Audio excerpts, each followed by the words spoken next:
remarks for the Mr. Clifton Daniel. Yeah, please.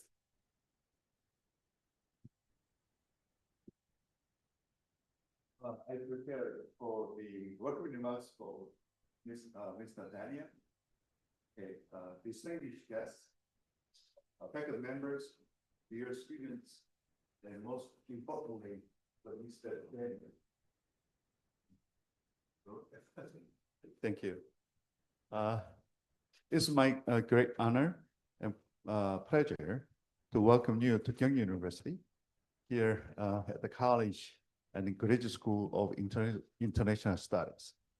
Mr. Daniel, your presence with us today is especially meaningful as we yesterday commemorated the 75th anniversary of Korean War. We are deeply grateful for your grandfather, the President Harry S. Truman's historic leadership and his courageous decision to support Korea in its time of greatest need. His legacy continues to inspire the Korean people and stands as the foundation for enduring friendship between our two nations. We are also privileged to hear your insights today on President Truman's pivotal decision to commit the U.S. forces to Korea under the UN flag. And also your insights on the 4.4 assistance program, which played a vital role in Korea's post-war recovery and development. Your unique perspectives and personal connection to this history will be invaluable for our students and faculty.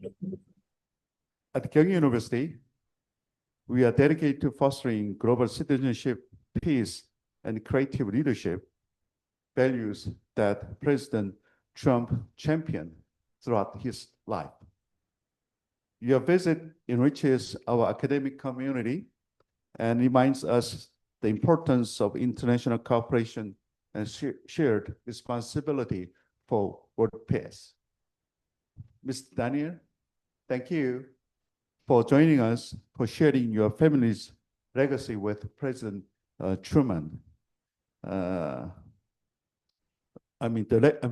legacy of the President Truman with the next generation of leaders.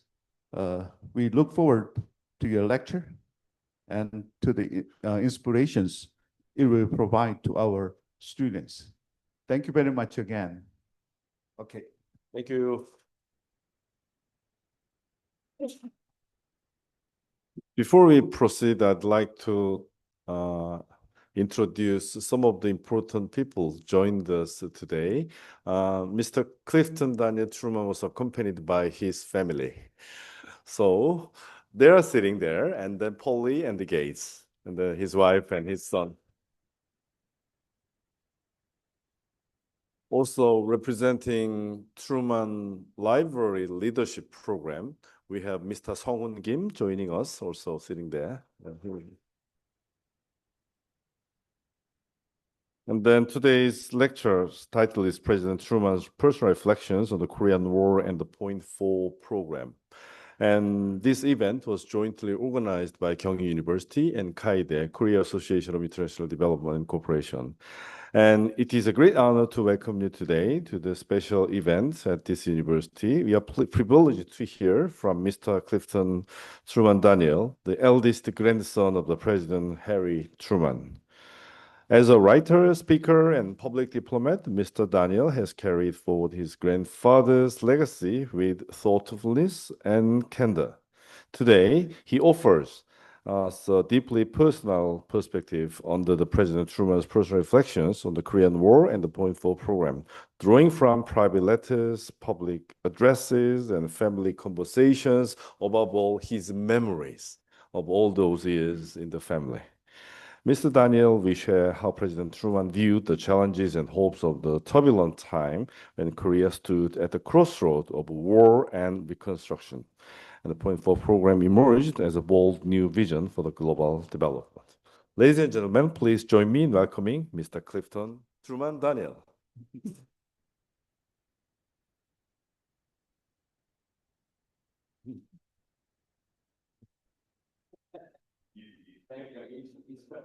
Thank you. Can I? There we go. Okay. Thank you, Dr. Clark. And I'm going to start the lecture with an apology. You know this. Yeah. Because in researching my grandfather's outlook on the Korean War, I didn't get very far with point 4. So this is my grandfather's. I took this. A lot of this is taken from his own writings, from my personal memory of my grandfather, why he did what he did, how he viewed the various challenges during the opening days of the Korean War, and why he did it, why he went after. He always said that the Korean War, the decisions, plural, surrounding the Korean War were the most difficult of his presidency. He said, what we faced in the attack on Korea was the ominous threat of a third world war. I prayed that there might be some way other than swift military action to meet this communist aggression, for I knew the awful sacrifices in life and suffering it would take to resist it. But there was only one choice facing us and the free world: resistance or capitulation to communist imperialist military aggression. It was my belief that if this aggression in Korea went unchallenged, as the aggression in Manchuria in 1931 and Ethiopia in 1934 had gone unchallenged, the world was certain to be plunged into another world war. At the end of the Second World War, the goal was a free and independent Korea. To facilitate the surrender and deportation or repatriation of the Japanese soldiers and begin to help the Koreans rebuild and shift to self-governance and self-reliance, the United States proposed dividing the country at the 38th parallel. This was arbitrary but practical. It was just a practical division. There had been no time for formal discussion among the Allies before the surrender of Japan. The Soviets agreed to the idea of a joint trusteeship, and it was assumed that they and the United States, Great Britain, and China, under the auspices of the United Nations, would assume joint control of the entire peninsula. The Soviets, however, began at once to treat the 38th parallel as permanent. They allowed nothing in, nothing out without their permission, disrupting the lives and the economy that they were supposed to be helping rebuild. At the same time, they began arming the North. As my grandfather said, as I discussed Korean policy with my advisors during the spring of 1948, we knew that this was one of the places where the Soviet-controlled communist world might choose to attack. But we could say the same thing for every point of contact between the East and West, from Norway through Berlin and Trieste to Greece, Turkey and Iran, from the Kuril Islands in the North Pacific to Indochina and Malaya. The intelligence reports from Korea in the spring of 1950 indicated that the North Koreans were steadily continuing their buildup of forces and that they were continuing to send guerrilla groups into South Korea. CIA reports said that the North Koreans might at any time decide to change from isolated raids to a full-scale attack. On Saturday, June 24th, 1950, and this is my grandfather again, I was in Independence, Missouri, to spend the weekend with my family and to attend to some personal family business. It was a little after 10 in the evening, and Mrs. Truman and I were sitting in the library of our home in North Delaware Street when the telephone rang. And that phone call was, of course, Dean Acheson, Secretary of State, telling my grandfather that the North had fully invaded the South. And I'll take a little while now to give you some idea of where my grandfather came from and who he was. Independence, Missouri, near Kansas City, was his home for almost all of his life. He was born in a much smaller town, Lamar, Missouri, which its only other claim to fame beside being Harry Truman's birthplace is that it was briefly home to the Western lawman Wyatt Earp before he went out west and started shooting everybody. My grandfather's family were farmers and livestock traders. He was raised to work hard. He was raised not to complain, and he was raised always to do the right thing. He carried with him throughout his life a prayer. He kept it on him. He recited it over and over again. And this is what he said about this prayer. This prayer has been said to me, said by me, from high school days as a window washer, bottle duster, floor scrubber in Independence, Missouri, as a timekeeper on a railroad contract gang, as an employee of a newspaper, as a bank clerk, as a farmer riding a gang plow behind 4 horses and mules, as a fraternity official learning to say nothing at all if good could not be said of a man, as a public official judging the weaknesses and shortcomings of constituents, and as President of the United States. And this is the prayer. O Almighty and everlasting God, creator of heaven, earth, and the universe, help me to be, to think, to act what is right, because it is right. Make me truthful, honest, and honorable in all things. Make me intellectually honest for the sake of right and honor, and without thought of reward to me. Give me the ability to be charitable, forgiving, and patient with my fellow men. Help me to understand their motives and their shortcomings, even as thou understandest mine. Amen, amen, amen.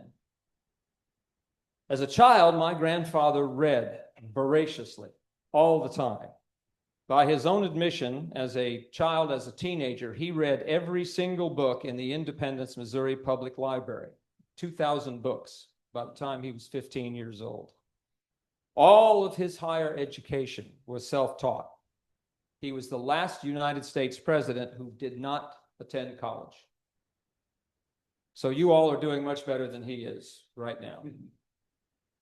He said, my debt to history is one which cannot be calculated. I know of no other motivation which so accounts for my awakening interest as a young man in the principles of leadership and government. The one great external influence which, more than anything else, nourished and sustained that interest in government and public service was the endless reading of history, which I began as a boy and I have kept up ever since. And I can tell you from experience that if I ever wanted to find my grandfather when I was at his house, I found him in the library reading. He was always sitting in there with a book, with 2 or 3 books open on his desk reading. And I'll tell you a story. He expected his grandchildren to read as much as he did. When I was very young, he came to visit us in New York. That's where I grew up, in Manhattan. And he stayed down the street from my parents' apartment at a hotel. He got up at 5:30 every morning, went for a walk, a 1 or 2 mile walk at a military pace, just to get some exercise. He came back to the hotel and he ate a quick breakfast. He picked up as many newspapers as the hotel had to offer. And he brought those newspapers up the street. It was just a block away. He brought them up to our apartment and let himself in with the key that my mother had given him. And he went into the living room and he threw the papers on the floor and he sat down and he read until somebody woke up. My younger brother and I were the first ones down one morning, and we saw what looked like the New York Times with legs sticking out from under it. We knew who it was, so we started to try and sneak past him to get to the television set in the den so we could watch cartoons. And he caught us. He said, "Where do you think you're going?" And I said, into the den. I want to watch Bugs Bunny. And he said, "You don't want to do that." And of course I thought, yes, I do. And he said, "I have a better idea." And he went into the den, and he took a book down from the shelf and he said, "You sit down, we're going to read." And he sat there. We said, "You didn't argue with Harry Truman." So we sat down and he started reading to us, and my mother came down just a little while later, and she stopped at the bottom of the stairs. We weren't moving, we weren't making any noise, and Grandpa was reading to us from a book that didn't have any pictures in it. And she said, "What are you reading to those children?" And he showed her the book. It was Thucydides, Greek history, the history of the Peloponnesian War, in fact. At 6 o'clock in the morning, to a 4-year-old and a 2-year-old. I went home when I was 40 years old. I went to visit my mother, and I said, "Is that book still there?" And my mother said, "Yeah, top shelf."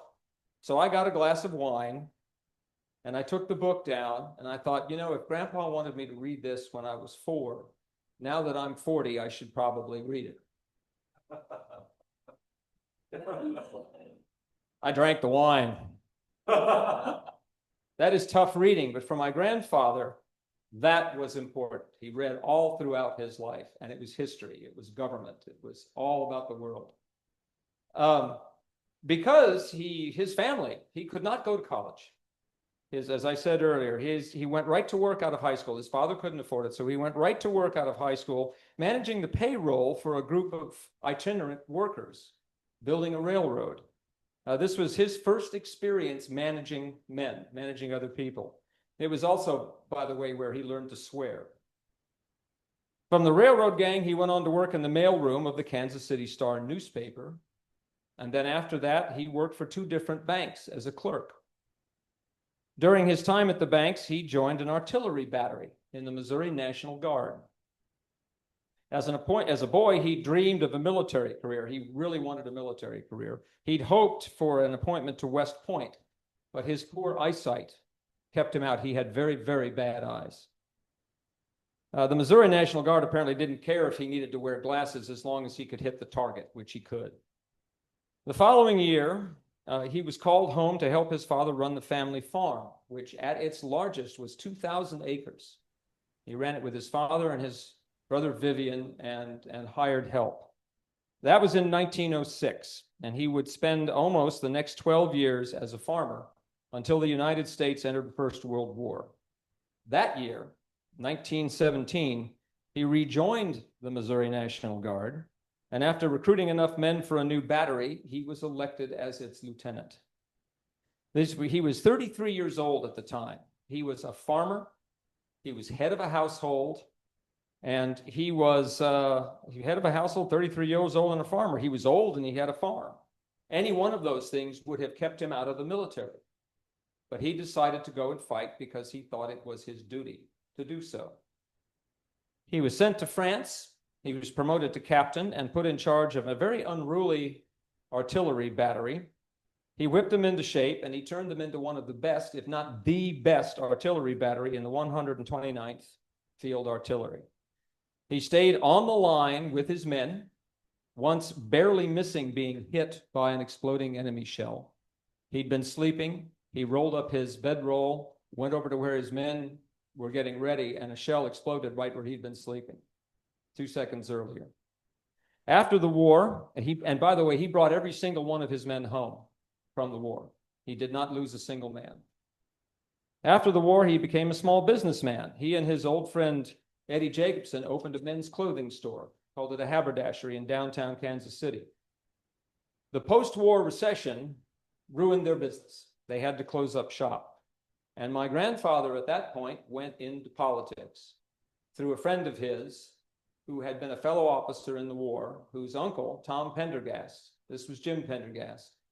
Tom Pendergast ran the Kansas City Democratic machine, the Jackson County Democratic political machine. So he went into local politics. He served 3 terms as a judge, which at that time in the United States was a county commissioner, not a legal judge, but a county commissioner. He served 3 terms, 1 2-year term and 2 4-year terms. He kept up his integrity. The political machine was notoriously corrupt. He kept his integrity. The leader of the machine, Tom Pendergast, wanted him to throw road building contracts to contractors who charged too much and did really bad work, and my grandfather wouldn't do it. He gave the contracts to a company from out of state who charged less and did much, much better work. And that was the only time that his boss asked him to cheat, but he wouldn't do it. As a senator, he then after serving as county commissioner for 10 years, he joined the United States Senate. He ran for Senate and won in 1934. And as a senator, he became chairman of what was informally known as the Truman Committee, investigating waste and fraud in the buildup to World War II, in the military buildup before the war. He saved billions of lives, he saved billions of dollars and countless lives by investigating in waste and fraud. That helped to bring him to the attention of the country and Franklin Delano Roosevelt, who picked my grandfather as his vice presidential running mate in 1944. And of course, when Roosevelt died in April of 1945, my grandfather became president. He is most widely known for ending the war in the Pacific, the Marshall Plan, NATO, and of course, the Truman Doctrine and the United Nations, the last two of which formed the bedrock for the defense of the Republic of Korea. On Sunday, June 26, 1950, the United Nations Security Council voted 9-0 to order the North Koreans to cease their attack and withdraw. This was promptly ignored. Preparing to leave Missouri for Washington, my grandfather asked Secretary of State Dean Acheson to call together the secretaries of the U.S. service branches, the Joint Chiefs of Staff, and other officials involved in American military and diplomatic operations. And my grandfather said, he wrote about a dinner meeting that evening. He said, Acheson presented the following recommendations for immediate action. One, that General Douglas MacArthur should evacuate the Americans from Korea. And in order to do so, he should keep open the Kimpo and other airports, repelling all hostile attacks thereon. In doing this, his air forces should stay south of the 38th parallel. Number two, that MacArthur should be instructed to get ammunition and supplies to the Korean Army by airdrop and otherwise. Number three, that the 7th Fleet should be ordered into the Formosa Strait to prevent the conflict from spreading to that area. We should make a statement that the fleet would repel any attack on Formosa and that no attacks should be made from Formosa on the mainland. After this report, he said, I asked each person in turn to state his agreement or disagreement and any views he might have in addition. There was complete, almost unspoken acceptance on the part of everyone that whatever had to be done to meet this aggression had to be done. There was no suggestion from anyone that either the United Nations or the United States could back away from it. This was the test, all the talk of the last 5 years of collective security. By the next day, reports from Korea were, as my grandfather put it, dark and discouraging. Among them was a personal plea from President Syngman Rhee. And this is President Rhee's statement, as we face this national crisis, putting up a brave fight, we appeal for your increasing support and ask that you at the same time extend effective and timely aid in order to prevent this act of destruction of world peace. The Korean ambassador who delivered the message, my grandfather said, was downhearted to the point of tears. Seoul, the capital of Syngman Rhee's government, seemed doomed. Communist tanks were reported on the outskirts of the city. President Rhee moved his government to Taegu, about 150 miles to the south. General MacArthur's latest message that day read, in part, South Korean units unable to resist determined northern offensive. Contributory factor is the exclusive enemy possession of tanks and fighter planes. Our estimate is that a complete collapse is imminent. And my grandfather said there was now no doubt the Republic of Korea needed help at once if it was not to be overrun. The communists were probing for weakness in our armor, and we had to meet their thrust without getting embroiled in a worldwide war.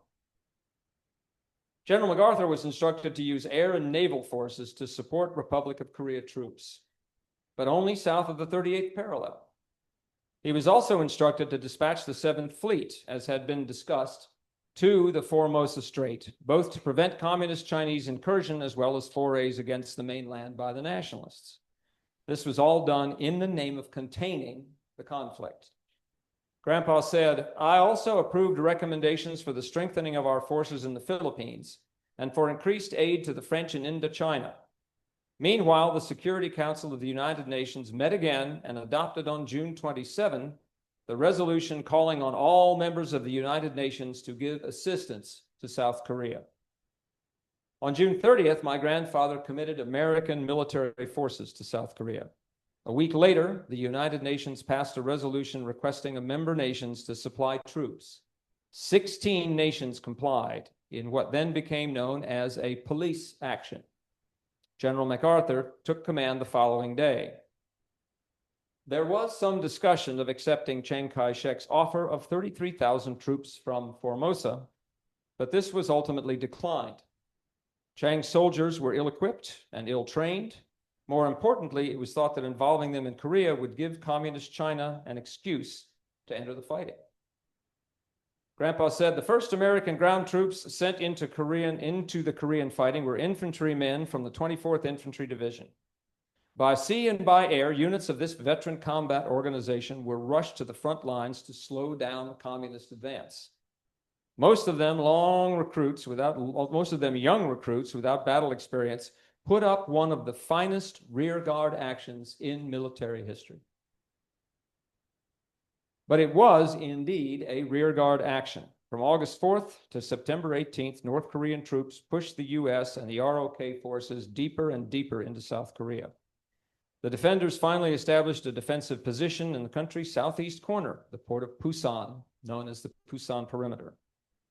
About the same time, the first rumblings of a rift between my grandfather and General MacArthur surfaced. This concerned Formosa, which my grandfather wanted taken off the table, so as not to incite the Communist Chinese, as I've said. To this end, he would only commit the 7th Fleet along with military and financial aid. MacArthur favored a more aggressive approach, including US troops in Formosa, and the suggestion to threaten airfields the Chinese were building across the strait. MacArthur laid out his suggestions in a public letter to the veterans of foreign wars, prompting my grandfather to demand that he retract the letter, which he did. Grandpa said, of course, I would never deny MacArthur or anyone else the right to differ with me in opinions. The official position of the United States, however, is defined by decisions and declarations of the president. There can be only one voice in stating the position of the country in the field of foreign relations. This is of fundamental constitutional significance. Despite this, my grandfather actually had the highest regard for General MacArthur's military prowess, and that regard, as I think you all know, was not misplaced. September 15th was D-Day at Incheon. The 1st Marine Division and the Army's 7th Infantry Division went ashore there and established a bridgehead. Then these two units, comprising the X-Corps, moved towards Seoul in order to free the Korean capital from the enemy. And this is my grandfather speaking again. Resistance was fanatical, but on September 28th, the liberation of the city was complete. And on September 29th, Syngman Rhee moved his government back. Earlier, on September 26th, a juncture had been effected between elements of the 1st Cavalry Division of the 8th Army, which had broken out of the Pusan perimeter, and the 7th Infantry Division troops from the Incheon area. The enemy was disorganized and badly shaken. I sent a message of congratulations to General MacArthur, and this is what my grandfather sent to the general. I know that I speak for the entire American people when I send you my warmest congratulations on the victory which has been achieved under your leadership in Korea. Few operations in military history can match either the delaying action where you traded space for time in which to build up your forces, or the brilliant maneuver which has now resulted in the liberation of Seoul. My thanks and the thanks of the people of all the free nations go out to your gallant forces, soldiers, sailors, Marines, and airmen from the United States and the other countries fighting for freedom under the United Nations banner. I salute you all, and I say to all of you from all of us at home, well and nobly done. General MacArthur was told at that point that his military objective was, quote, the destruction of the North Korean armed forces, and he was authorized to conduct operations north of the 38th parallel. This, of course, brought threats of intervention from the Chinese. That, in turn, prompted my grandfather's decision to meet with General MacArthur. They had never spoken in person. My grandfather thought MacArthur should not only know his commander-in-chief personally, but also be given an in-person description of U.S. policy. He believed that the general, who had rarely been back in the States before, during, and after World War II, was a little out of touch with world affairs. That meeting on Wake Island went well. Grandpa said, "The general seemed genuinely pleased at this opportunity to talk with me, and I found him a most stimulating and interesting person. Our conversation was very friendly, I might say much more so than I expected." They discussed the war. Grandpa wrote, "MacArthur stated his firm belief that all resistance would end in both North and South Korea by Thanksgiving. This, he said, would enable him to withdraw the Eighth Army to Japan by Christmas." They went on to discuss prisoner exchange and the rebuilding that would have to take place after the military action ended. Privately, the general told my grandfather point blank that the Chinese would not intervene, that they'd be inviting slaughter if they did. The conference ended early so that the general could get back to Tokyo, get back to his command. Grandpa said, "As we returned to our planes, I told MacArthur that I thought we'd had a most satisfactory conference and that I hoped our next meeting would not be too long delayed." So they got along very well at that meeting.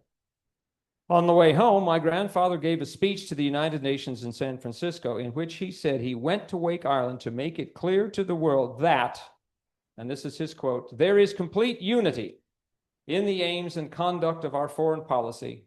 I want Wake Island to be a symbol of our unity of purpose for world peace." Well, in late 1950, captured Chinese prisoners stated that their units had crossed the Yalu River on October 16th, only one day after MacArthur had assured me, and this is Grandpa again, had assured me on Wake Island that were any Chinese to enter Korea, they would face certain disaster, but that he did not expect them to try anything that foolish. General MacArthur's own assessment now was that full-scale Chinese intervention was a distinct possibility, but thought that there were logical reasons against it and not enough evidence to support it. He thought it more likely that the Chinese were providing covert military aid and permitting and abetting more or less volunteer troops to cross the border in aid of their Korean allies. He advised a wait-and-see approach. Within 2 days, he began to sound the alarm, ordering a bombing mission to take out a bridge across the Yalu River. Initially, my grandfather ordered the mission postponed. MacArthur had so far only spoken of troop reserves on the Chinese side, not active fighting that threatened our units. Told to postpone, General MacArthur reported, "Men and material in large force are pouring across all bridges over the Yalu from Manchuria. This movement not only jeopardizes but threatens the ultimate destruction of our forces under my command.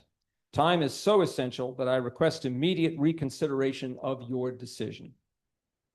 Under my grandfather's direction, the Joint Chiefs gave General MacArthur the go-ahead, but reminded him of the vital importance of containing the fighting to Korea. Thus began the increasingly acrimonious back and forth between my grandfather and General MacArthur. The one struggling to free a beleaguered Republic of Korea while avoiding all-out war with China and the Soviet Union that would cost millions of lives and leave the other parts of the world vulnerable to communist incursion. The other insisting that the only way to win in Korea was to take the war to the Chinese in the belief that it would not lead to a general war. And my grandfather said, "Every military commander and every civilian official in the government is, of course, entitled to his views. Indeed, we would have a poor government if we expected all our public servants to be of one mind and one mind alone. I valued the expression of MacArthur's opinions, and so did the Joint Chiefs. There was never any question about my high regard for MacArthur's military judgment. But as president, I had to listen to more than military judgments, and my decisions had to be made on the basis of not just one theater of operations, but of a much more comprehensive picture of our nation's place in the world. There was no doubt in my mind that we should not allow the action in Korea to extend to a general war. All-out military action against China had to be avoided, if for no other reason than because it was a gigantic booby trap. The acrimony between my grandfather and General MacArthur follows me, actually. The rift in their friendship still chases me around, certainly here in Korea sometimes, where the general is justly and appropriately revered. Occasionally, I run into that reverence at home. Some years ago, I attended a ceremony to induct my grandfather into it's called the Command and General Staff College at Fort Leavenworth in Kansas. My grandfather, as a member of the Missouri National Guard after the First World War in the 1920s, I believe the year was 1923, he had trained summer encampment for 2 weeks at Fort Leavenworth. So the Command College inducted him into their Hall of Fame. The Command College keeps 5 ceremonial offices, one for each of the United States five-star generals. And of course, one of those is General MacArthur. Well, I was getting ready to do a television interview with a local station.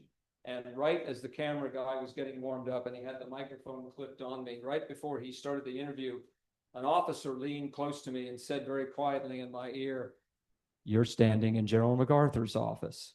Enjoy yourself." So it follows me around, that the fight between them.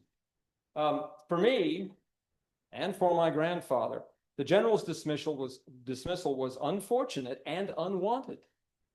But it boiled down to the simple fact that General MacArthur was publicly criticizing and countermanding the orders and policy of the President of the United States, who, among other things, serves as the commander-in-chief of the nation's armed forces. The general's statements were inflaming the Chinese and the Russians and scaring the hell out of all of our allies across the globe in the United Nations. After the general was relieved, to the best of my knowledge, neither he nor my grandfather ever spoke again. Despite his and our allies' insistence on a limited police action, my grandfather had earlier brought up the possibility of something much worse than a land war in China. And it prompted a panicked visit to the United States by the British Prime Minister, Clement Attlee. At a press conference a few days before that, Grandpa said, "I made the remark that we will take whatever steps are necessary to meet the military situation, just as we always have." "Will that include the atomic bomb?" one of the reporters asked. "That includes every weapon we have," I replied. "Mr. President," the questioner shot back, "you said every weapon that we have. Does that mean there is active consideration of the use of the atomic bomb?" "There has always been active consideration of its use," I told him. "I don't want to see it used. It is a terrible weapon, and it should not be used on innocent men, women, and children who have nothing whatever to do with the military aggression." After the conference, my grandfather had his old friend and press secretary, Charlie Ross, issue a statement to flatly state that no authorization to use atomic weapons had been given. He wanted to make that very clear. As the war wore on and things began to look bleak, some voices within and without the U.S. government suggested that the United States and the United Nations cut their losses and get out of Korea. And my grandfather said it was out of the question that we should get out voluntarily. All the Koreans left behind who had been loyal to the United Nations would face death. The communists cared nothing about human life. If we got out, someone was going to have to force us out. We certainly could do no less. We did not get into this fight with the idea of getting licked. We will fight to the finish to stop this aggression. Eventually, as you all know, the US, the UN, and the Republic of Korea fought the North and its allies to a stalemate, the ceasefire that still exists to this day. The war was deeply unpopular in the United States, coming so soon on the heels of World War II, and for aims that were murkier and harder to explain to the American public. It cost my grandfather in the polls. Though he is today considered one of our greatest presidents, he left office with the lowest popularity rating of any U.S. president ever. His reputation wouldn't be fully rehabilitated for another 20 years, about the same time that he passed away, when his star began to rise. But he did not, my grandfather did not, concern himself with polls or opinions. he said, "We could not stand idly by and allow the communist imperialists to assume that they were free to go into Korea or elsewhere. This challenge had to be met, and it was met. It had to be met without plunging the world into general war. This was done. We have learned bitterly and tragically from two calamitous world wars that any other course would lead to yet another world war." My grandfather retired after his presidency and moved back home to Independence, Missouri, to write his memoirs and supervise the construction of his presidential library. He also traveled widely, and he occasionally came to visit his grandchildren. And I have to say that the man who stepped in to save South Korea, to save the Republic of Korea, the man who ended the Pacific War, came up with the Marshall Plan in Point 4 and the Truman Doctrine, was a terrible babysitter. The first time that my parents left me and my brother alone with my grandfather, there were, of course, since the former president of the United States is visiting, there are cameramen and reporters on the street outside of our apartment. And my mother hated us having our picture taken. She tried to keep our lives private. She didn't want them taking our picture. So the last thing she said to my grandfather before they walked out the door, she and my father were going on a little vacation. Before they left, the last thing that she said to him was, "Don't you let any of those photographers take the children's picture." And my grandfather said, "Of course not." And she walked out the door, and he walked back through the living room, picked us both up in our pajamas, and stuck us in the window. There's a picture of the two of us and my grandfather having our picture taken by 30 or 40 photographers outside. When his presidential library was completed in July of 1957, and I hate this, I'm a month older than the Truman Presidential Library. Not a good thought these days. He spent most of his days in his office, writing, answering mail, visiting with friends, greeting visitors. Some years earlier, not long after he left office, he received a letter from William Banning of Connecticut. In the letter, Mr. Banning enclosed a Purple Heart medal, which had been awarded posthumously to Mr. Banning's son, George, who had been killed earlier fighting in Korea. On my last visit to Seoul, I found George Banning's name on the wall of the War Memorial under Connecticut. In his letter, William Banning, the father, wrote, "Mr. Truman, as you have been directly responsible for the loss of our son's life in Korea, you might as well keep this emblem on display in your trophy room." That's the medal, the Purple Heart. "You might as well keep this emblem on display in your trophy room as a memory of one of your historic deeds. Our major regret at this time is that your daughter was not there to receive the same treatment as our son received in Korea." That medal and that letter are now on display at the Truman Library. And there is a replica of that on display at the War Memorial here now. During his life, my grandfather kept that medal and that letter near his elbow in a filing cabinet in his office. And he kept them there for the rest of his life, just to remind him of the cost of freedom, to remind him of what people sacrificed to preserve their dignity, their integrity, and their way of life. Thank you.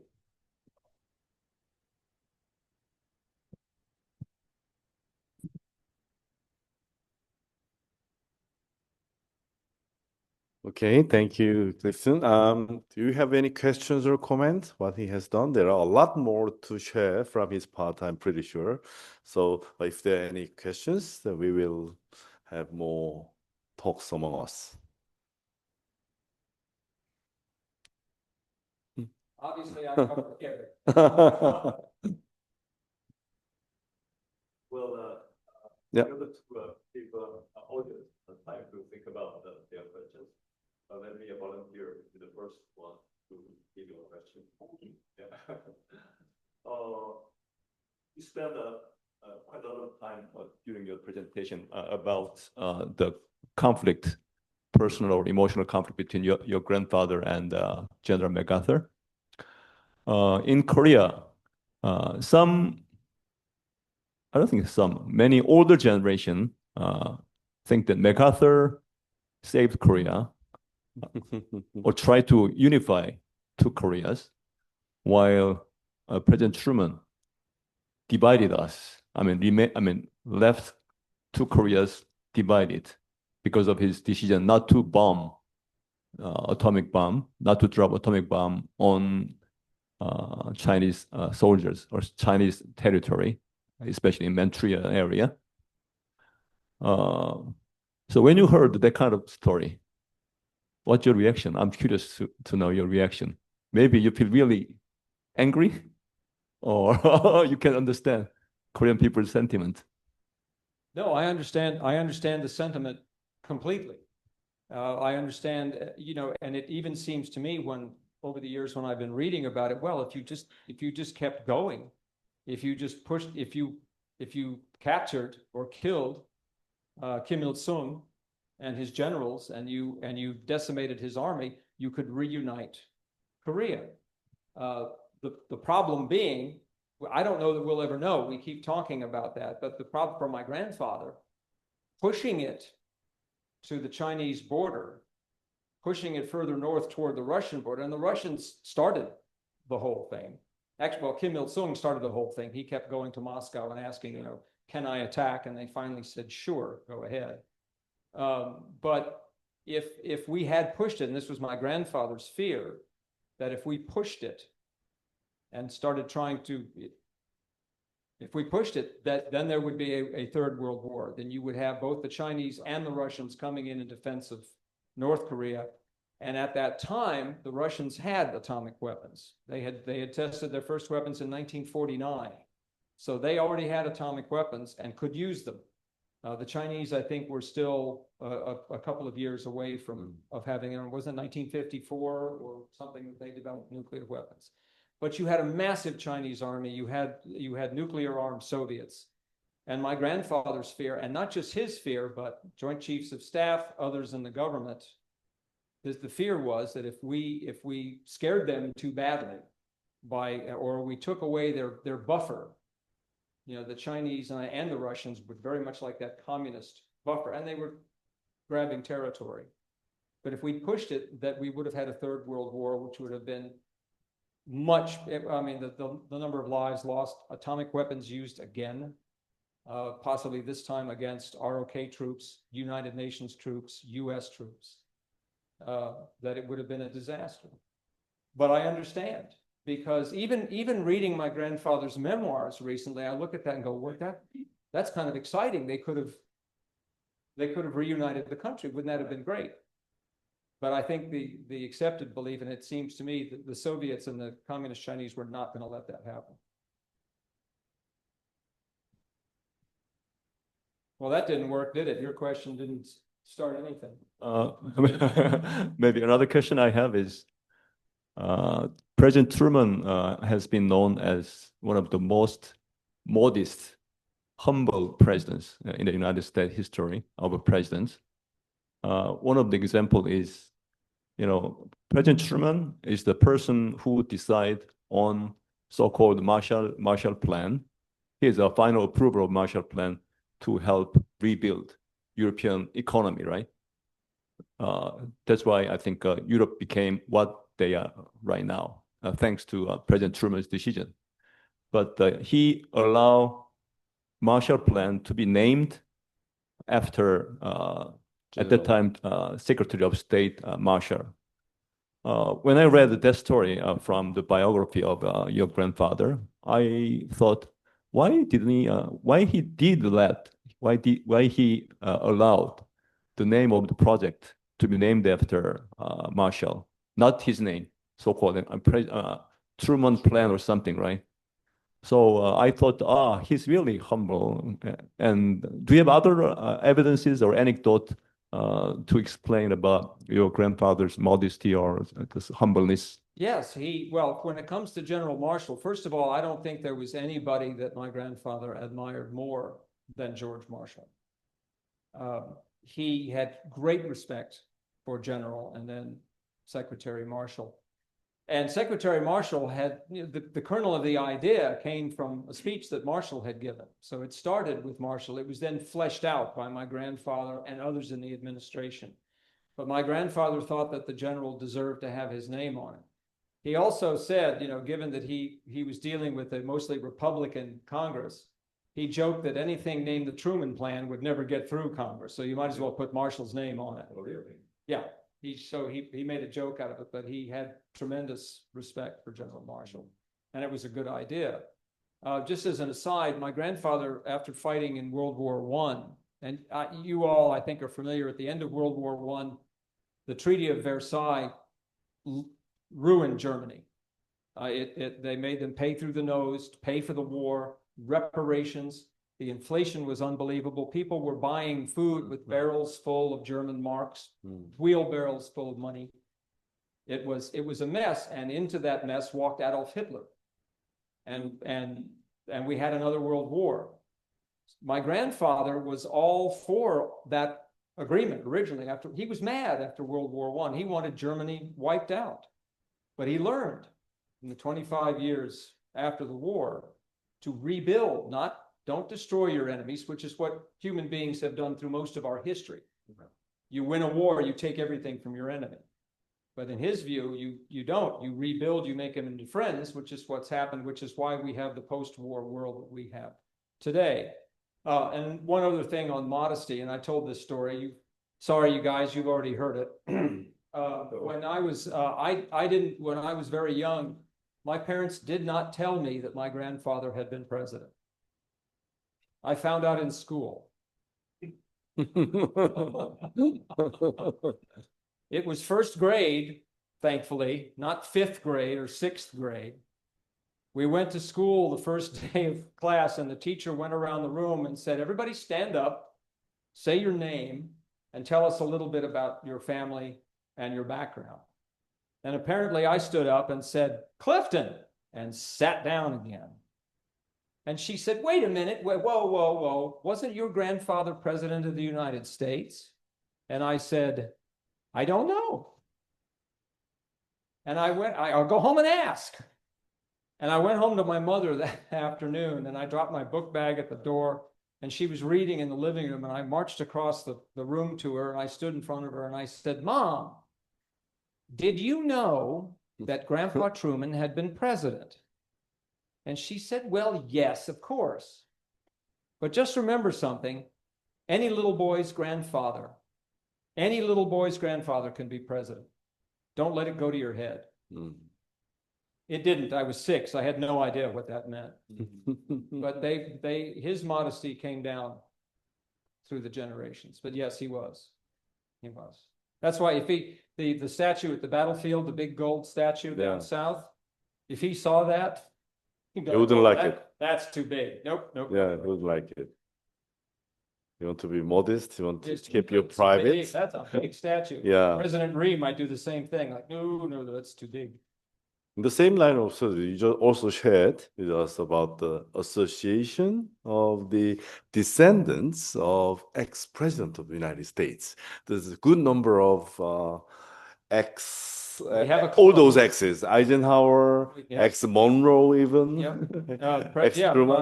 I believe James Monroe was what our first. They must be all different. They must have been not like you. Some are grown as a star, some grown humbly. Probably. We're all very similar. And this is the Society of Presidential Descendants. Yeah. There are a lot of us, as you can imagine, but the society has 150 or so members. And we give a book award every 2 years for books on presidential leadership. And we talked about this upstairs. Is it just American presidential leadership? So far, it could be Korean presidential leadership someday. It just has to be leadership. Not me. Yeah. Not you. Anyone? Okay. If you don't want to submit a book, that's fine. Right. And the years that we don't have the book award, we visit each other's presidential sites, and a lot of us are friends because we have a shared history, a very odd shared history. Your ancestor was the president of the United States. It's nice to have other people whose ancestors were presidents to talk to. But they're a good group of people of modesty throughout. Your job is twofold. It's one, to preserve your ancestors' legacy, but also to do something with it, to use it in some way to make a difference, to do something positive. But he's very modest, but very brave and determined when he has to make a decision, right? I once visited the presidential library in Missouri, and I found a small, how do you call it? Something on it where the buck stops here. So when you heard that sentence, what does that sound to you? Well, the buck, it comes from the old West, or the old Midwest, from the frontier in the United States. When you're playing poker, they would keep a knife on the table, and it's called a buck knife. And it's called that because the handle is made of deer antler, buck, a male deer antler as the handle. And it's a utilitarian knife that they used on the frontier, in the United States frontier. And when you're playing poker, the dealer, you pass the buck. Whoever was the next to deal would get the knife pushed in front of him. But if you didn't want the responsibility for dealing the cards, you passed the buck. Yeah. Which is where the American phrase, to shirk responsibility is passing the buck. Oh, he passed the buck. Right. My grandfather, and this sign was made by prisoners in Missouri years ago. A friend of my grandfather's gave it to him. But it sums him up. The buck stops here. He took responsibility for every decision he made. Great. Professor, first.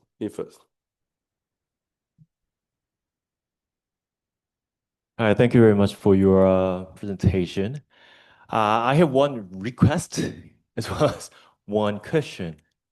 And the one request and the one question are completely different thing, but has something to do with your grandfather.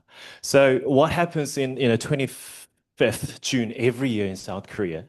I really admire and feel thankful to MacArthur and Harry Truman in terms of the Korean War.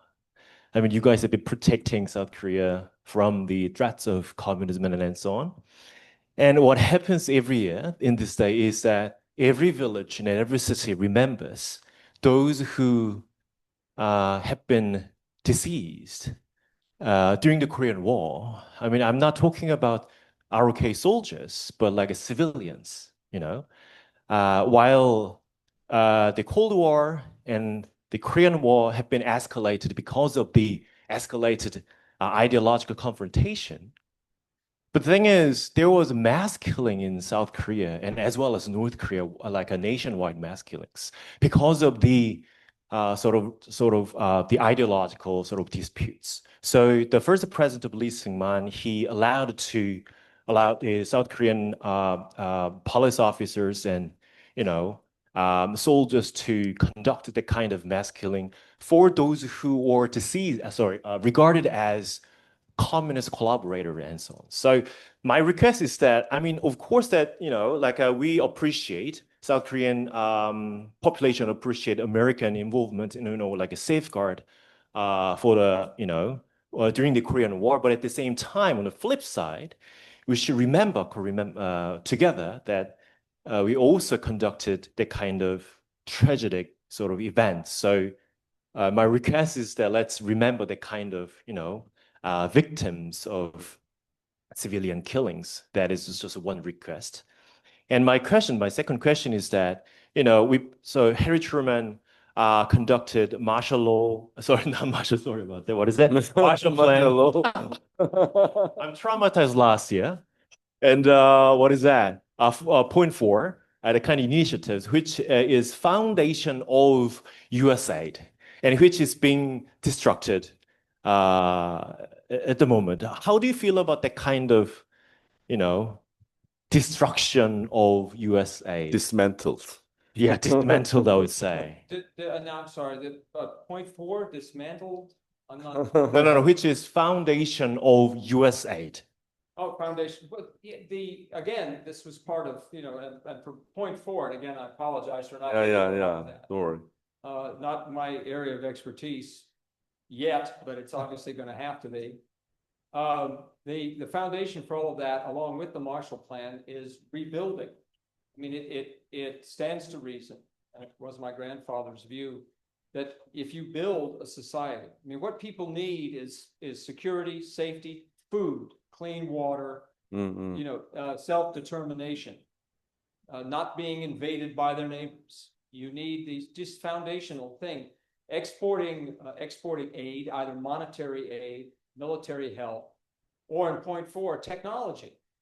And I believe in those days in South Korea, that was rebuilding infrastructure, that was farm, that was help for everything. So if you create that kind of stability, you've got countries that are less vulnerable to their neighbors, who will use misery and hunger and thirst as an excuse to move in. So that, for Grandpa, that made perfect sense. This is, you're talking about, for my grandfather specifically, this is a farmer. He was a farmer. He was a citizen soldier. He was a small businessman, a small town public official. His roots are in safety and security and farming and all of that. He wanted that for everybody. That was his whole point in all of the post-war rebuilding. And back to your first point, you're right. In all of those, wars are nasty. Ideologically, people do things to each other. Even the good side does things that they shouldn't. But it's important that you talk about those, and that they are remembered, and that they are investigated. So I agree with you on that point. Okay, thank you. No. Yeah, go ahead.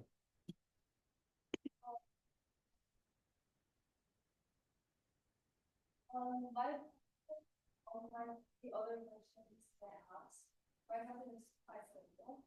So, you mentioned that really like reading books, and I personally also like.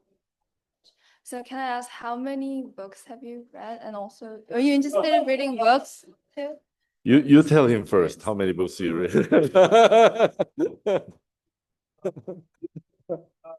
Years ago, I find that I'm interested. I was a journalist my first life, in my first career, then in public relations, and then in doing this. So I divided my life into three parts.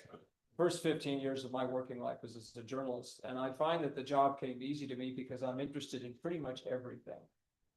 So I start asking questions. But a friend of mine also called me. She was a physics professor, and she called me an in-time learner, which means that I will only want to know something when I need to know it. So just reading about stuff generally, I'm bad at that. So what I'll do is I'll just poke around and be interested in everything. And then if something sticks or I have to write a speech, then I go get the book. But I mostly when I'm reading, I've got a bunch of mystery novels in my phone. So when I get back on the plane day after tomorrow, I'll just sit there and read murder mysteries and thrillers. My mother did too. She was a mystery writer. So yeah, as a journalist and as a human being, I'm interested in pretty much everything. And if it piques my interest enough, I'll go back and read in depth about it. I mean, there's some books. Our son has some books on. He's left. What? Okay, I don't need to get him.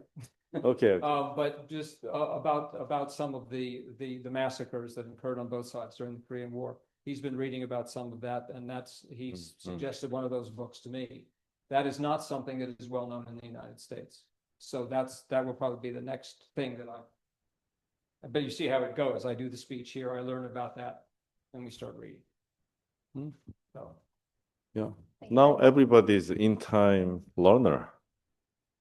Whenever we need something, we have instant access to knowledge or information without any delay or any vacuum. But when the President Truman was alive, book was the only source of knowledge. You must have a stock, or you must have already knowledge from the book already. So you have to read many books. It was good old days. Now, yes, this is important to read the books. However, we have good access. Then it is a matter of how you process those knowledges. It's more important. As Yeah, you, maybe you're the first generation of in-time learning, yeah. But he So, did, he did a similar thing when he was in school. They taught history by what they called paragraphs. So their history book would have just a little bit of each person or thing in history through the history book. Yeah. And it drove him crazy because he wanted to know more. He'd get this much. That's when he went to the library and started reading all the books. So it's like if you or I Googled something and found out that's not a lot, then you go find something more. Yeah.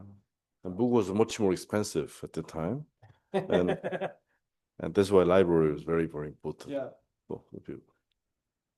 Anyone else? Yeah. First, Hanim, and second.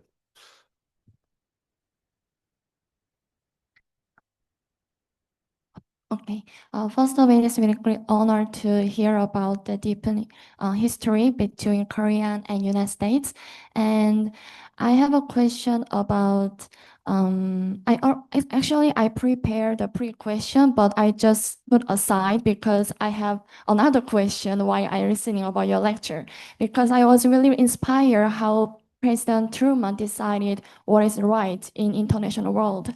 And we are also the students who studying about the international issues. So it is really important for us to know how to decide what is the right things in international world, because somehow I might feel confused because my personal value is different from what national interest. Because, for example, now we have the ongoing war in Middle East and Ukraine and Russia. Maybe their national interest is focusing on ongoing war. However, as a personal value, a war is bad. So while we are growing up and when we become the leader of the international things, how can we develop our capacity to decide what is the right thing in international world? Well, I think the right thing is always a defense of human rights, of the right to live your life the way that you want to. I mean, we have, all of us have pretty similar good societal rules for behavior. You know, crime is punished. You don't, you get along with society. We all have those basic rules. But each country, each people should be able to determine their own way of life and live it the way that they want to. Borders should be respected. So what's, to me and to my grandfather, what's right is being a decent human being and letting people do what they want to, let them live their lives the way they want. I have a hard time understanding people who bang the drum only for their own country. I'm in Korea. I live in the United States, but I see difference. I see different ideas, different people. That does nothing but enrich me. It does nothing but make me better. It does nothing but make me smarter. If you understand. But people ought to be able to hold on to their traditions, their lives, whatever that's right. Wrong is pushing your own idea, your own agenda on somebody else, either to take territory, take resources, or just because you want to run somebody else. That's the wrong idea. So if you're going into government, you're going into preserve people's rights, preserve their right to self-expression, self-autonomy, all of that. Okay.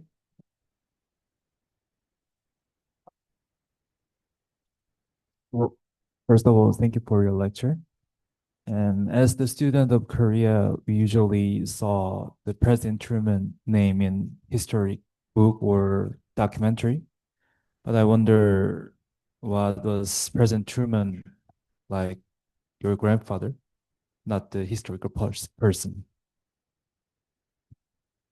Before I answer that a little bit. He was grandpa. As some people ask, you're Harry Truman's grandson. What wisdom did your grandfather pass on to you? And it was mostly, no, don't do that. Don't run in here. No, you can't have a cookie before you eat dinner. He was grandpa. He was, as we talked about earlier, he was a modest man. He also had a very good sense of humor. let's see if this story will translate. When he retired, and again, this goes back to the modesty, when he retired from the White House, he had no presidential pension. They didn't vote any money for ex-presidents until Eisenhower left office, because it was a Republican Congress. So Grandpa went home.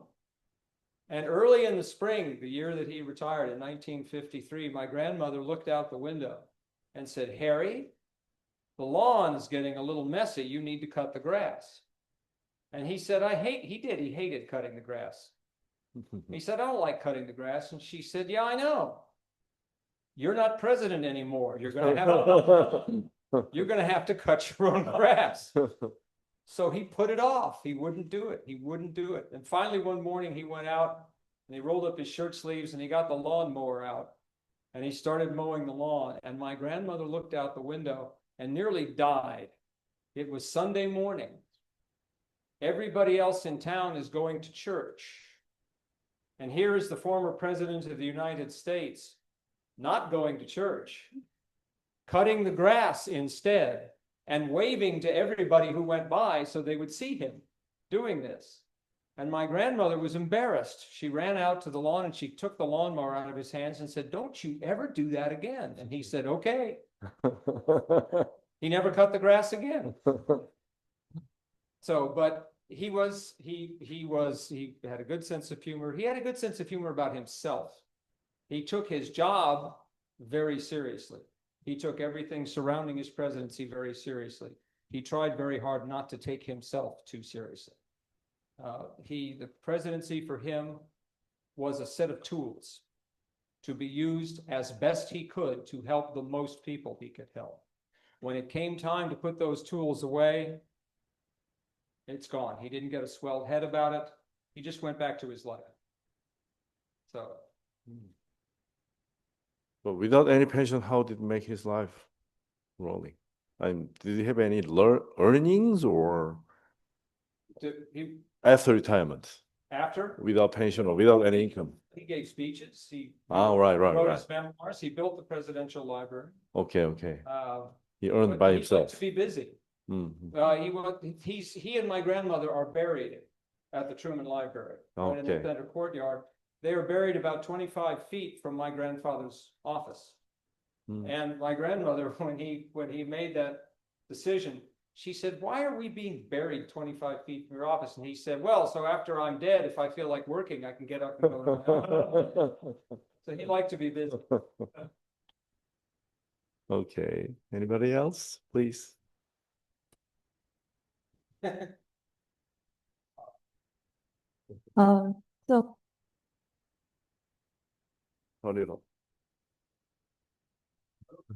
Any book? yes.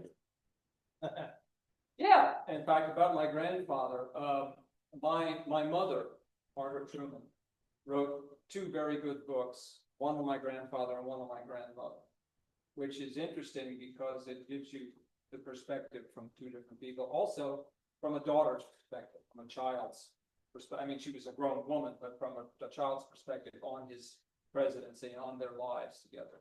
Also, David McCullough's book, Truman, which won the Pulitzer Prize in 1993. Yeah, that's a great book. Is very good. It's a doorstop.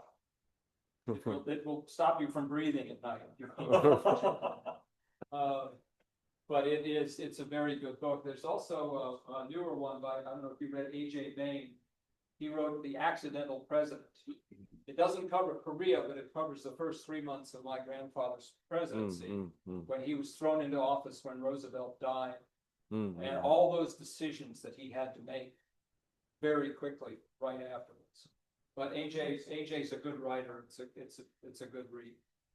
So, but I have to recommend my mother's books first. Wonderful. Because she was my mom. Okay, anyone else? Yeah.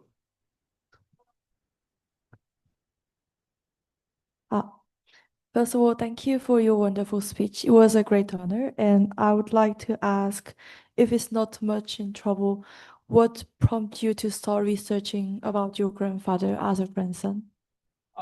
Start researching about my grandfather, period. My mother, my late mother, whom I've just mentioned, my mother was, she used to do what I do now. She was his daughter.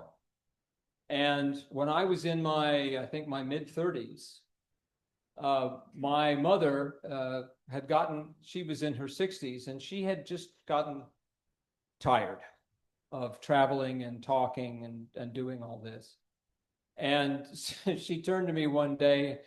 One of her friends had asked if I was interested in joining the board of directors of the Truman Library Institute.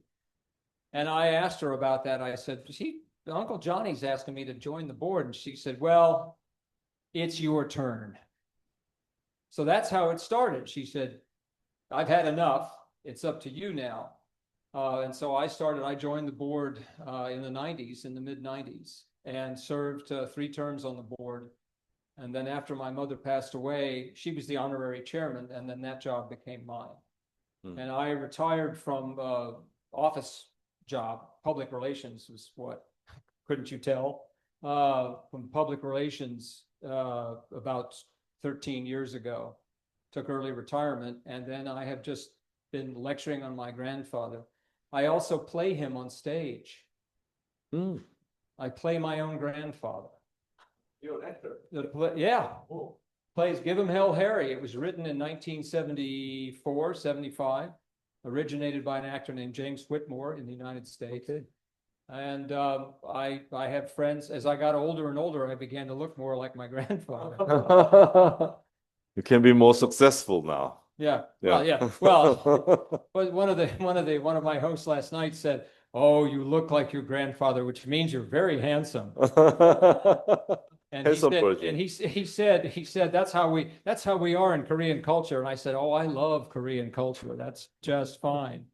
But I've become sort of a professional grandchild, which I don't mind. He was a good guy. He was a good president. He was a good human being. And as I said, he has a sense of humor. He was funny. And just, if you have to play somebody on stage and talk about somebody, and I talk about other presidents as well, and my friends who are other descendants. So there are good stories, good family stories about presidents, about children of presidents. So that's how it started. My mother just, kicked me into it. Can you show us a little piece of your play? Maybe for 1 minute? There's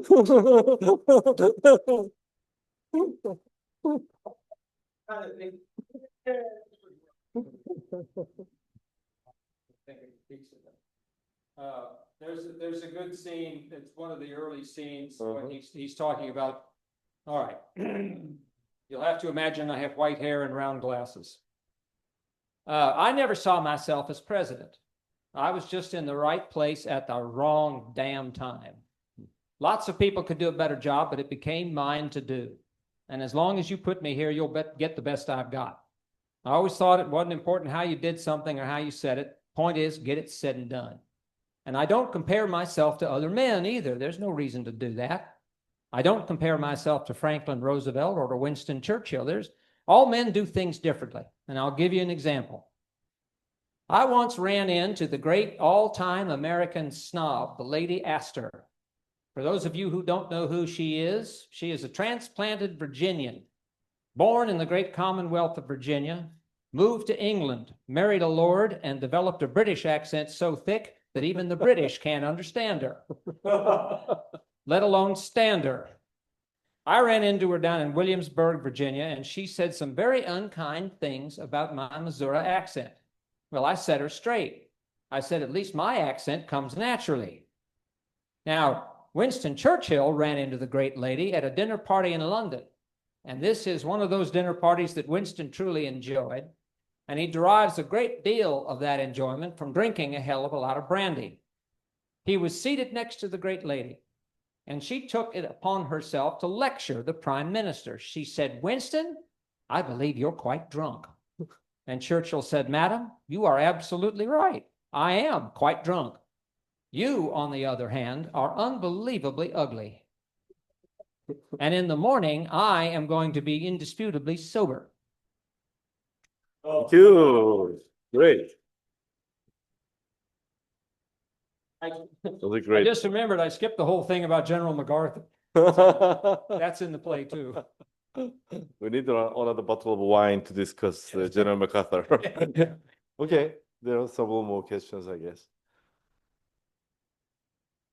So I want to thank you for your speech. It really helped to understand, deepen my understanding about President Truman.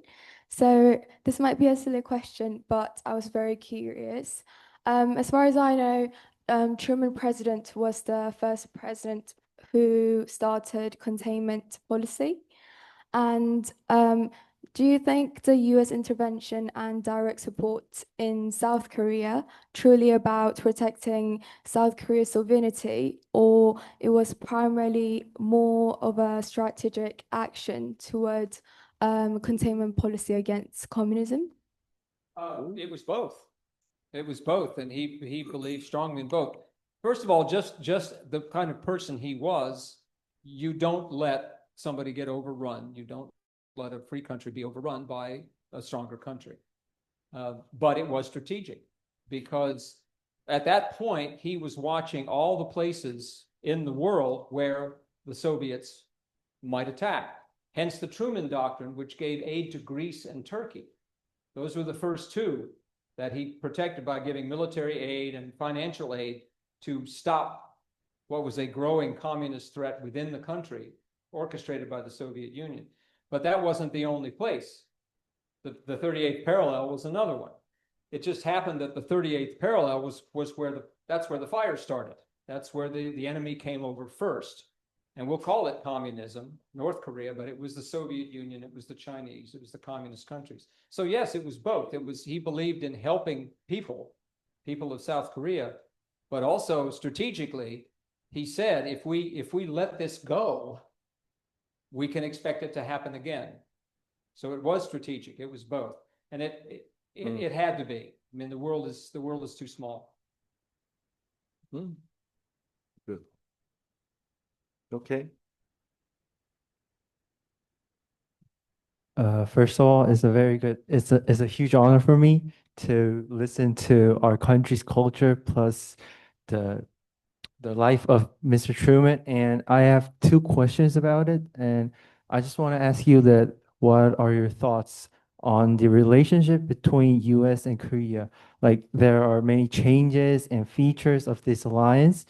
And I wanted to ask you about like there are lots of several threats like wars like for example like Palestine and Israel and Iran like Russia and Ukraine like there are lots of wars and I think the mood like the thing going on is like a bit similar with the way it went to the way we surpassed in Korea, like like we faced in Korea. So if Mr. Truman was alive, what is your thought about what he would react on this kind of situations in nowadays? That's an interesting question. I think that when it comes to Ukraine, my grandfather would be continuing to give them a Truman Doctrine style military aid and helping them against the Soviet Union. But again, see, I called it the Soviet Union. It's Russia now, but they're behaving like the Soviet Union. But I think that he would be all in for protecting a sovereign country being invaded by a neighbor. And again, it's not the same communist threat that we faced in 1945, but very similar. President Putin wants to rebuild the Soviet Union. His goal has always been to get back the territory that the Soviet Union lost when it dissolved in 1989. So very similar, same, but again, containing it because the nuclear war you're risking is ridiculous. I mean, there's 17,000 nuclear warheads in the arsenals of 9 countries. The Soviets, the US, and China being who have the most. So yes, that would be, Israel is a little tougher to answer because he recognized the state of Israel. He was a friend to Israel. but I have trouble believing that he would be all in behind the absolute devastation to the Palestinians. It's hard for me to imagine how he would deal with that. You know, how he would talk to Prime Minister Netanyahu, how he would, you know, this would be, I think for him, it would be diplomatic.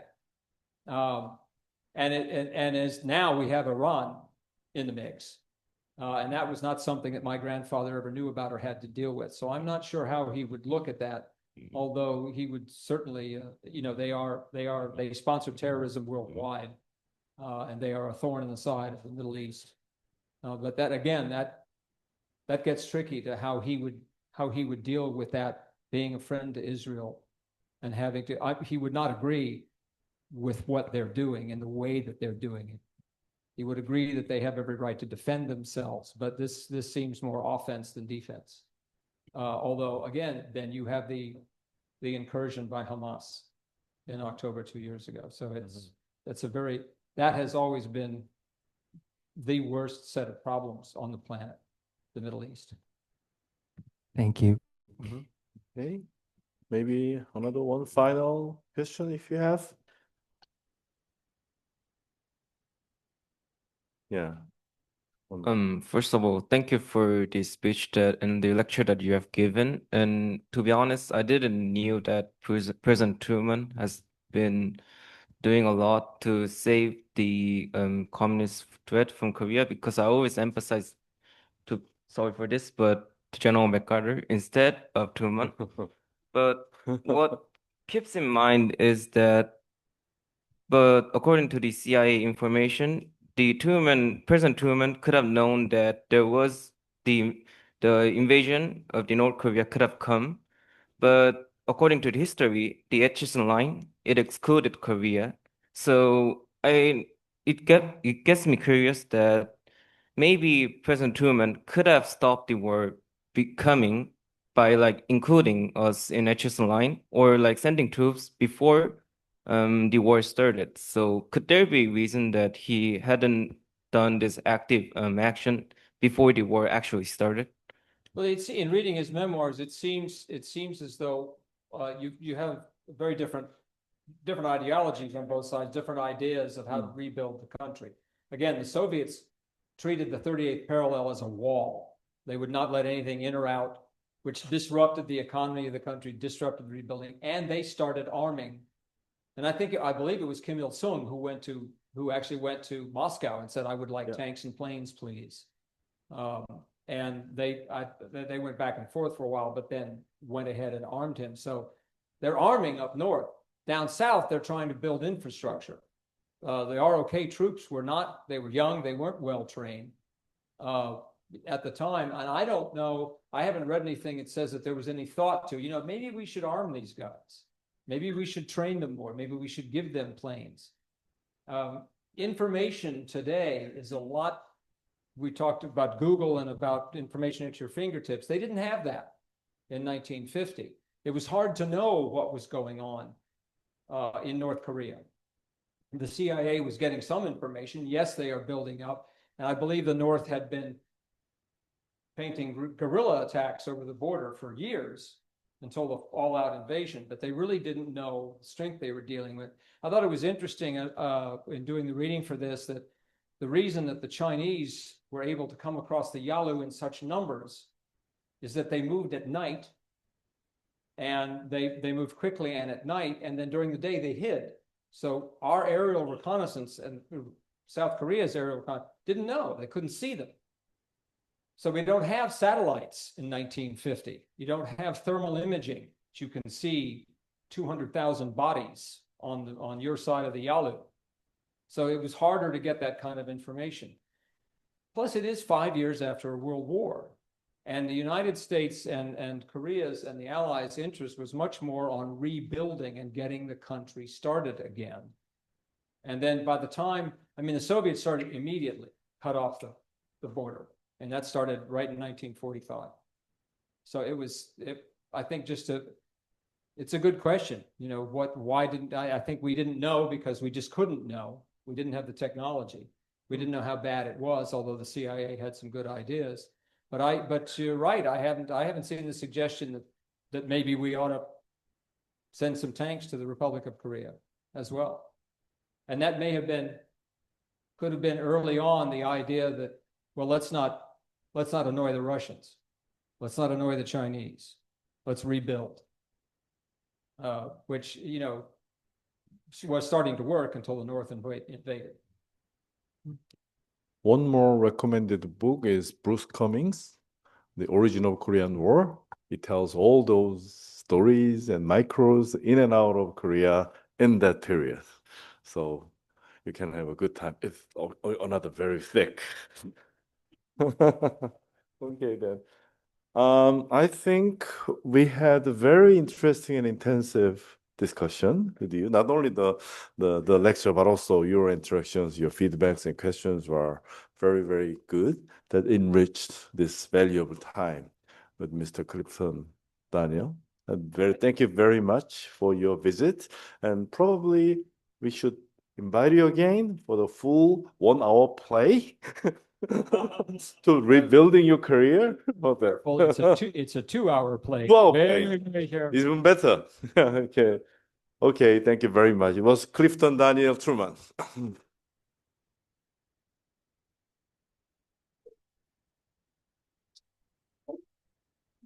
Great story. Thank you very much. Thanks for having me. First, you're a Truman Library plant. Oh, yeah, sure. Why don't we take pictures all together? Maybe you sit there. Okay. That's it. We're all sitting. Right there. Next, yeah.